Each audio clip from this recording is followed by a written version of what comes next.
Hi, I'm Hugh Fraser reporting for 58 Seconds and Future Spaces on day 2 of the Architects Conference at the ICC in Durban. There are 3 major keynote speeches a day, 2 in the morning and 1 in the afternoon. The day began with Francis Kere, who works Burkina Faso and Germany. Unlike the talk that followed, and not to detract from the very beautiful work of Snøhetta, his palette is much more limited, and what he achieves is quite extraordinary. Whilst the Norwegians work off a very simple palette, and their work has been well recorded with the reindeer pavilion being center of the presentation. The last presentation of the day was Rahul Mehrotra from India, and the balances between South Africa and India were drawn into clear focus.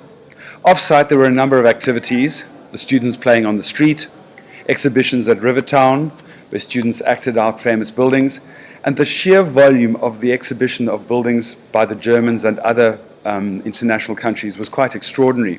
What would be fantastic if this kind of stuff was accessible throughout the year.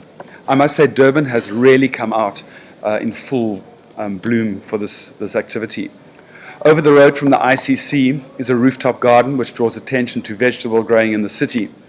And that shoe that you've lost, well, it's probably here. There's a great display of vegetables that actually get used and produced for the ICC over the road.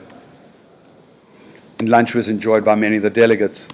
Also at the Durban Exhibition Centre were all the past winners of the Sophia Gray presentations, including Stanley Seitovitz, His House for Norman Catherine, and Tseho Moloa, who was celebrating her birthday. There were students from Costa Rica, and activities that involve school children as well, which is very important to draw the idea of architecture and design to school children. And the doyen of South African architecture, Gawie Fagan, and his wife, and Roger Fisher with Karen Smuts. Public Works had their own little demonstration, but my favorite was the presentation of coffins. I'm not sure what that has to do at an architectural conference. And the day wrapped up with a much enjoyed jol and a time to catch up with friends. That ends day 2. Watch us tomorrow for day 3.